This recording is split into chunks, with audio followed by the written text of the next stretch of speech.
Na glória, louvor a vós, Cristo, Lei da eterna glória. O Senhor esteja convosco. Proclamação do Evangelho de Jesus Cristo segundo Marcos. Glória a vós, Senhor. Naquele tempo, Jesus tomou consigo Pedro, Tiago e João e os levou sozinhos a um lugar à parte, sobre uma alta montanha, e transfigurou-se diante deles. Suas roupas ficaram brilhantes e tão brancas como nenhuma lavadeira sobre a terra poderia alvejar. Apareceram-lhe Elias e Moisés e estavam conversando com Jesus. Então Pedro tomou a palavra e disse a Jesus: Mestre, é bom ficarmos aqui. Vamos fazer 3 tendas, uma para ti, outra para Moisés e outra para Elias. Pedro não sabia o que dizer, pois estavam todos com muito medo. Então desceu uma nuvem e os encobriu com sua sombra. E da nuvem saiu uma voz: Este é o meu filho amado. Escutai-o. Escutai o que ele diz. E de repente, olhando em volta, não viram mais ninguém, a não ser somente Jesus com eles. Ao descerem da montanha, Jesus ordenou que não contassem a ninguém o que tinham visto, até que o Filho do Homem tivesse ressuscitado dos mortos. Eles observavam esta ordem, mas comentavam entre si o que queria dizer ressuscitar dos mortos. Palavra da salvação. Glória a vós, Senhor. Louvor a vós, ó Cristo, pela eterna glória. Louvor a vós, ó Cristo, Da eterna glória. Que estas palavras sirvam para o perdão de todos os nossos pecados. Amém. Meus prezados irmãos aqui da comunidade São Francisco de Assis, da paróquia de Helena Maria, Nossa Senhora Aparecida, nós já estamos avançando na nossa caminhada dentro da Quaresma, que iniciamos na quarta-feira de cinza, somando 40 dias, deixando fora os domingos, que sempre são de uma maneira ou outra uma certa festa. E nessa Quaresma a igreja nos propõe fazer um retiro. E ela nos propõe um tema. Não existe no mundo todo onde tem católicos esse esquema que foi criado aqui no Brasil 60 anos atrás. Com esse tema, Campanha da Fraternidade, que é a base fundamental de quem quer seguir Jesus Cristo. A fraternidade é viver na fraternidade. Tanto é assim que o tema desse ano, vocês têm aí no cartaz, sempre tem um tema específico: fraternidade e amizade social. Não é apenas amizade na família, mas a amizade mais ampla com todos. O objetivo geral da campanha da fraternidade de toda é despertar para o valor e a beleza da fraternidade humana. Quer dizer, gente que gosta de gente, humano, gente que dá bem com gente, gente que quer ajudar a gente, gente que cria a fraternidade, não apenas dentro da família, mas com todo o ser humano. Esse é o projeto que Jesus Cristo nos trouxe, ultrapassando, ir para além daquilo que tinha no Antigo Testamento, mostrando que nós precisamos realmente viver essa grande fraternidade com todos os filhos de Deus, que somos todos nós e todas as pessoas no mundo todo. É a grande novidade que Jesus Cristo nos trouxe. Portanto, despertar para o valor e a beleza da fraternidade humana, promovendo e fortalecendo os vínculos da amizade social. Portanto, vai além da amizade familiar, vai além da amizade dos parentes, é uma amizade que é estabelecida, portanto, quanto mais com todos. Para que em Jesus Cristo a paz seja realidade entre todas as pessoas e todos os povos. Porque na realidade nós estamos vendo no nosso mundo hoje o que não está acontecendo. Todos nós choramos quando vemos as crianças e as mulheres da Palestina sendo liquidados, mortos. Não é uma, duas, é muita gente, muita criança. Simplesmente isso cria um certo mal-estar e revolta dentro de nós. Como que é possível que o nosso mundo, criado por Deus, onde todos nós somos seus filhos, nós vivemos querendo matar e superar e pisar uns nos outros? Como é que é possível isso? Quem segue Jesus Cristo, quem professa a sua fé. Naquela frase que Jesus Cristo disse, resumindo o que é o reino de Deus, o que Deus deseja para todos nós, qual é a vontade de Deus? É essa, que todos nós vivamos em paz uns com os outros. Esse é o tema geral da campanha da fraternidade que todo ano a igreja nos propõe nesse tempo propício, onde em todo lugar onde tem igreja o pessoal marca retiros, marca encontros de reflexão. No carnaval nós tivemos muitas comunidades que organizaram um tipo de retiro de um dia ou de 2 dias para refletir o tema que a igreja nos propõe para refletir, como que está o nosso relacionamento com os outros. Que nem sempre conhecemos quem são, mas são filhos de Deus, são irmãos. Esse é o tema que Jesus Cristo nos trouxe, e a leitura que é colocada para nós hoje é exatamente a transfiguração, para tentar mostrar aos 3 apóstolos que Jesus levou com eles, para eles tentarem entender qual é o seu projeto. O que eles presenciaram lá no monte onde Jesus levou, eles presenciaram uma coisa maravilhosa, um ideal tão grande que até o próprio Pedro, mesmo sem saber o que ele estava dizendo, porque estava com medo, disse: mestre, é bom ficarmos aqui. Vamos fazer 3 tendas, uma para ti, outra para Moisés e outra para Elias. E Pedro não sabia o que dizer, pois estavam todos com muito medo. Mas a visão, como diz Mateus chama isso de visão na conclusão, ao relatar esse fato de Jesus transfigurado, ele disse que Pedro, na realidade, ficou com medo, não sabia o que dizer. Mas ele quer ficar lá, porque era maravilhosa a transfiguração de Jesus. Por que é que os evangelistas, os 3 evangelistas que contam essa narração, eles nos narram essa visão de Jesus transfigurado? Porque um pouquinho antes, no Evangelho de Marcos, também nos outros, ele vai aparecer aquele texto de Jesus, após Pedro declarar que ele é o Messias, no Evangelho de Marcos só fala aqui que ele é o Messias.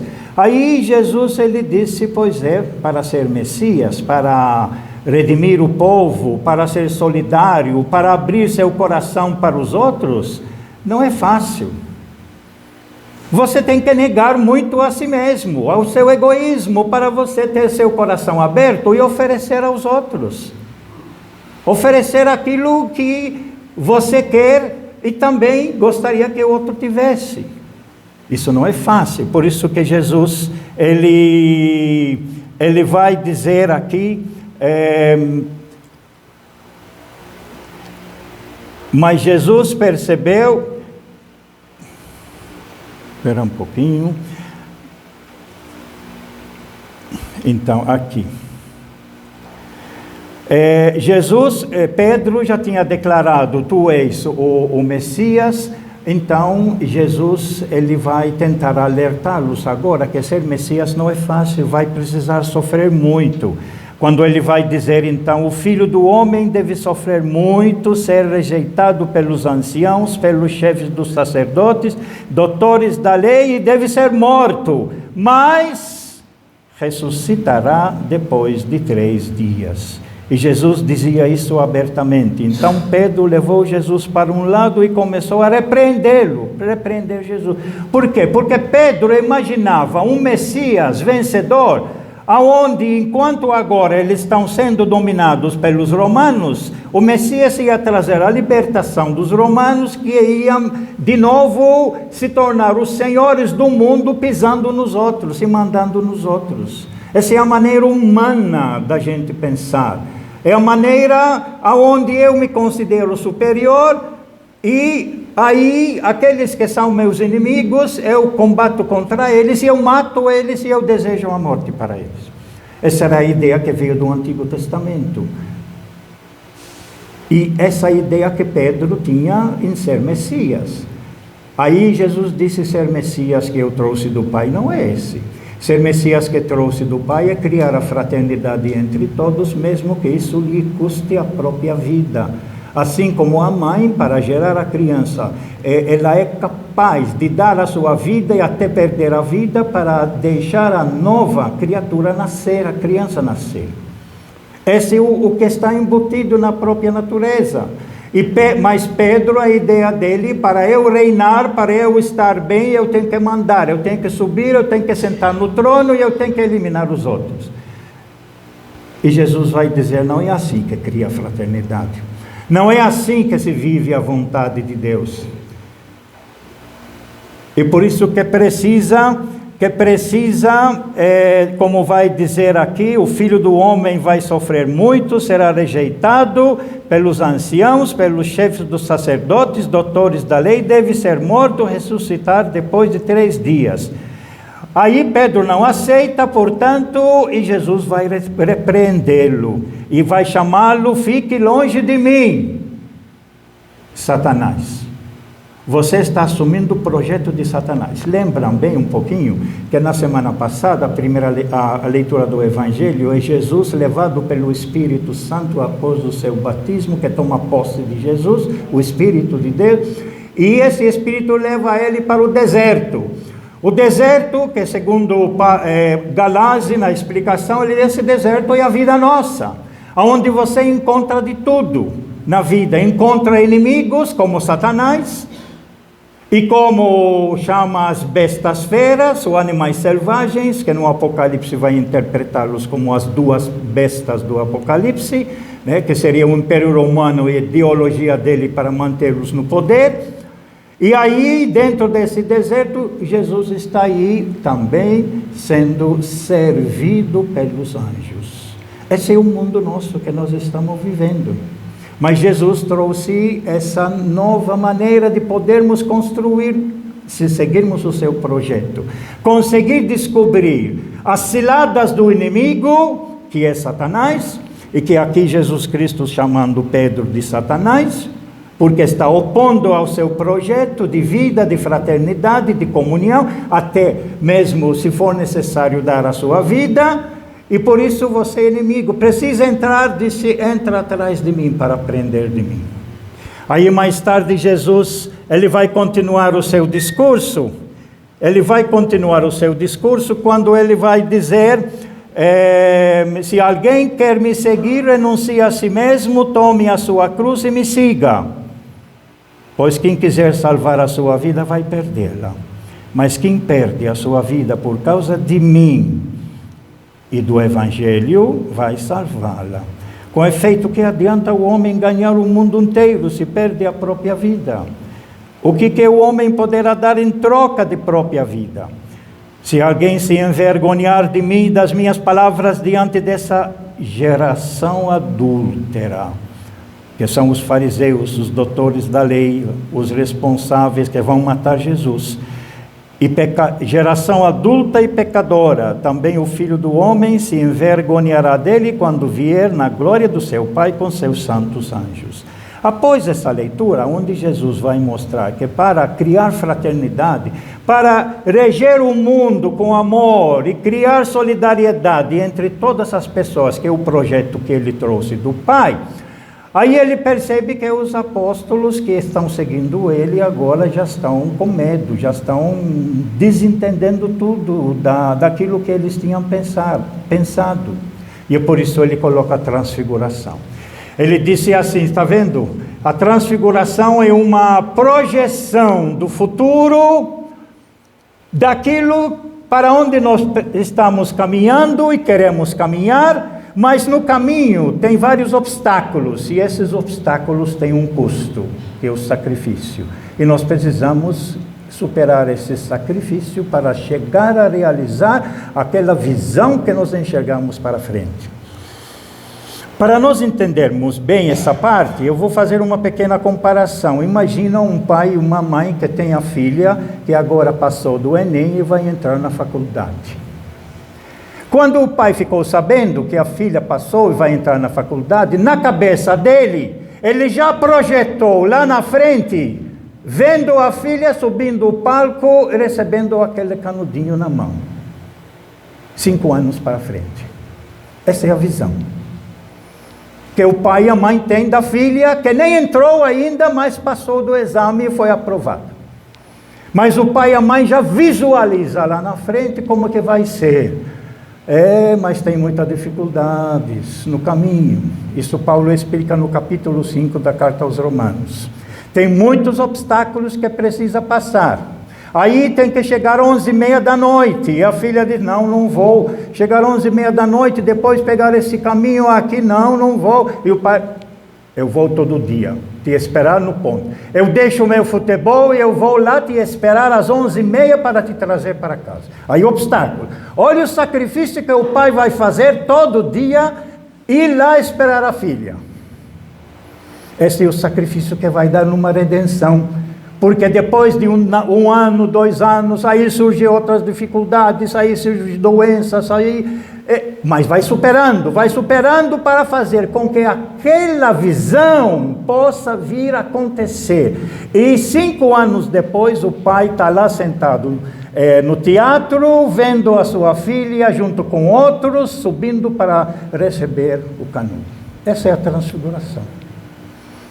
É uma coisa no futuro que você visualiza e te anima sempre para não desistir. Se eu desisto, diante das dificuldades, se deixo as coisas para trás, se eu largo, eu não vou realizar esta visão que é viável e possível. Essa é a transfiguração. Jesus visualizou a grande fraternidade humana. Por isso que o tema amizade social ele se encaixa perfeitamente dentro do projeto de Jesus e sai do projeto de Jesus. Porque Jesus trouxe para nós esse ideal do Pai, do Criador, que não foi realizado no Antigo Testamento todo e que a cabeça dos apóstolos ainda está com o projeto antigo de subir o trono, pisar nos outros, matar os outros. Necessário, importante somos nós. E Jesus vai mostrar para eles como é grande a alegria de viver juntos, de estar juntos, de amar. Hoje eu recebi uma mensagem, eu não consigo achá-la agora, mas é de uma conhecida minha que está morando em Sorocaba, e ela escreveu assim, uma fotografia, criança pequenininha, assim, deitada com as mãos e as pernas no ar, assim, alegre, e a avó, ela disse, qual é a maior alegria que a avó pode ter quando vê uma criança desse jeito? Alegre. Essa neta, alegre. É a maior realização que a avó pode ter. Vendo as crianças brincando juntos. Vendo as crianças aprendendo as coisas boas. Esse que nós precisamos colocar na nossa cabeça. No lugar, ou assim, como sendo a transfiguração. Como é que vai ser o mundo se nós conseguimos trabalhar bem, criando fraternidade e amor, aonde nós vemos os filhos todos alegres, contentes, ajudando um ao outro, vivendo na fraternidade. Essa é a transfiguração que nós precisamos criar. Esse é o Jesus transfigurado, mudado, e diante da qual, como é bom ficar aqui. Como é bom, só que a vida não é só esse momento. A vida tem seu custo, tem que levantar para trabalhar. Tem que levantar para lavar a casa, para limpar. Tem que limpar a criança, quer dizer, todo esse trabalho, mas aquele momento de alegria que a mãe e a avó sentem quando vê a criança brincar, e até aprontando alguma coisa, e olhando para a mãe, sabendo que ela fez coisa que não devia, e sorrindo para a mãe. E a mãe sente aquela alegria grande desta criança, que ela já está percebendo que a mãe já tinha falado que não devia fazer aquilo, e fez.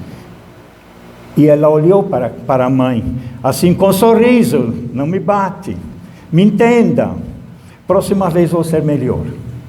Essa alegria, essa é a transfiguração que Jesus quer fazer. Essa é a transfiguração que Jesus mostrou aos seus discípulos, dizendo, olha, o caminho é grande, a vida é difícil, nós estamos no deserto, nós temos o demônio, nós temos o Satanás, nós temos as bestas que estão na vida nossa, mas nós temos a força de Deus, como diz São Paulo na segunda leitura, exatamente começa essa frase, se Deus é por nós, quem será contra nós? Isso nós não podemos esquecer. Diante das dificuldades, eu que luto com outros para criar essa fraternidade, Deus está conosco. Deus está na nossa caminhada, através da presença do seu Filho Jesus Cristo, através da presença dos irmãos que também participam e compartilham do nosso projeto da fraternidade. Nesse segundo domingo da Quaresma, portanto, a Igreja nos apresenta que aquele deserto em qual nós estamos vivendo e metidos, nós precisamos saber, descobrir quem são, onde estão as ciladas, como disse o prefácio do domingo passado, as ciladas de Satanás, para conhecer essas ciladas e saber combatê-las e vencê-las, mas vai ter custo. Vai ser machucado, mas vai ser vencedor. Essa talvez que significa essa frase que o evangelista não explica, mas que ele joga para nós. Eles observavam essa ordem de não contar nada a ninguém, porque antes disso os discípulos não tinham condição de compreender o projeto de Jesus. E eles só foram compreender o projeto de Jesus após a sua vitória, após a que é chamada a sua ressurreição, o seu erguimento. Eles observavam essa ordem, mas comentavam entre si o que queria dizer ressuscitar dos mortos. Que não é nada mais do que vencer a morte, do que vencer o pecado, do que vencer o mal, do que permanecer fiel, mesmo que custe a minha vida, como custou de Jesus na cruz, que se tornou o Cordeiro de Deus. E aí a Igreja nos colocou essa nossa primeira leitura de Abraão, a prova grande de Abraão, que queria fazer a vontade de Deus. Aqui ela foi pulada várias vezes, do versículo 2 pulou para o 9, né? E depois pula de novo mais adiante. Então, temos que ler essa leitura dentro do contexto lá no livro do Gênesis, né? No capítulo 22. A intenção de Abraão é obedecer a Deus, quer seguir a Deus.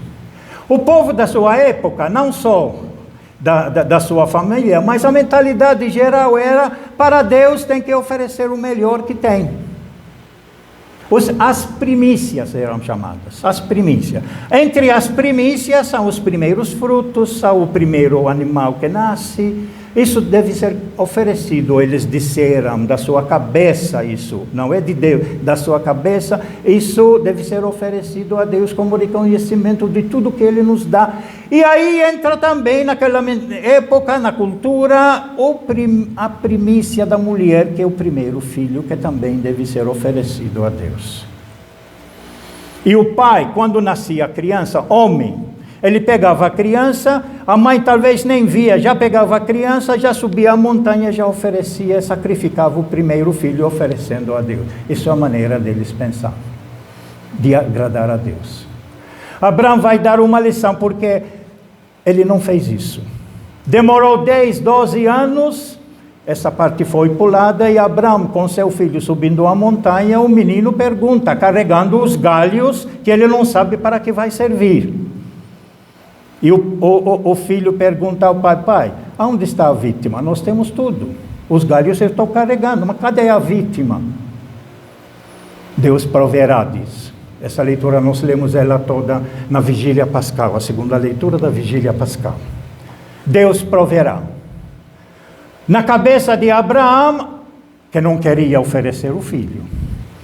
Os outros todos ofereciam logo no início. Abraão não aceitou matar o filho. Portanto, já tem alguma coisa dentro do coração dele. Como é que é possível? Deus, eu na minha velhice, minha mulher era estéril, e agora Deus me providencia esse filho, e eu tenho que matá-lo. Não matou. Demorou 10, 12 anos. Mas aí, a pressão da sociedade e os outros, Deus vai nos castigar porque você está desobedecendo a Deus, não está oferecendo o seu filho a Deus. Aí acabou sentindo isso como chamado de Deus e subiu a montanha. E quando chegou lá, ergueu um altar, colocou os galhos que o filho estava carregando, amarrou o filho e pegou a faca para matar, para depois dar fogo. O que diz aqui a vontade de Deus? Tem a vontade nossa, ou má compreensão nossa da vida, e tem a vontade de Deus. Diz assim, e eis que o anjo do Senhor gritou do céu, dizendo, Abraão, Abraão. Ele respondeu, aqui estou. E o anjo lhe disse, não estendas a mão contra teu filho, e não lhe faças nenhum mal. Agora sei que temes a Deus, pois não me recusastes o teu único filho. A intenção dele de oferecer tudo a Deus estava certa. A maneira como ele pensou de oferecer o filho, que é filho de Deus, isso estava errado. E a partir daquele tempo, Abraão, o filho Isaque, qual ele poupou, e todos os descendentes que vão se tornar o povo de Israel, o povo judeu, o povo de Deus do Antigo Testamento, eliminaram essa prática, elaborando depois na terceira aliança, que vamos ver domingo que vem, a aliança com Moisés, porque essa é a aliança com Abraão. Semana passada vimos a aliança com Noé. Agora vai ser estabelecido o mandamento central, que é o quinto mandamento: não matar. Não pode ser entre os irmãos a ideia de matar o outro. Pode ser criança pequena, interessa. Pode ser criança que ainda não nasceu, não interessa. É gente.